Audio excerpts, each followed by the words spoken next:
Sarà un passaggio breve quello di domani per Vincenzo Consoli in procura a Vicenza. Domani non succederà assolutamente nulla perché è un adempimento obbligatorio, però evidentemente con un'ordinanza di 160 pagine non si può pensare di avere una interlocuzione utile nel raggio di poche ore, per cui con i pubblici ministeri abbiamo concordato che ci metteranno a disposizione i documenti, avremo il tempo di leggere le 160 pagine di ordinanza e poi fra 20 giorni i pubblici ministeri concederanno un interrogatorio che sarà richiesto dal dottor Consoli, dove verranno viste le cose con maggior dettaglio. Ma Massimo Malvestio per Treviso e la Marca è anche un profondo conoscitore del sistema bancario trevigiano. C'è stata una distruzione epocale di ricchezza attraverso il sistema bancario in tutta Italia. Vogliamo passare al Veneto. In provincia di Treviso, la provincia di Treviso aveva una banca che aveva 100 anni da Cassa di Risparmio e adesso ha una fondazione che non ha neanche i soldi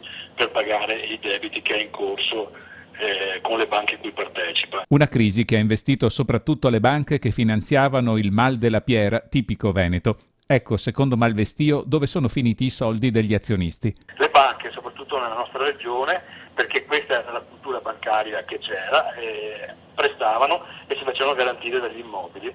Questo meccanismo, perché gli immobili si vendevano subito, gli immobili erano una garanzia sicura, questo meccanismo si è completamente inceppato. È evidente che comunque Veneto Banca ha un patrimonio netto contabile tuttora che è molto molto superiore al prezzo a cui il fondante la va a comprare, però allora domandiamoci perché nessuno ha partecipato all'aumento di capitale di Veneto Banca. Perché le banche non guadagnano, se le banche guadagnassero il problema non si porrebbe. Le banche non guadagnano perché siamo in un ambiente deflattivo. Ecco perché, secondo Malvestio, alla fine Consoli diventerà un capro espiatorio. È bello dire ho perso i soldi, non è colpa mia e appendiamo uno a Piazzale Loreto, però la realtà è che i soldi si sono persi in tutta Europa e chi ha investito nelle banche ha perso una montagna di soldi.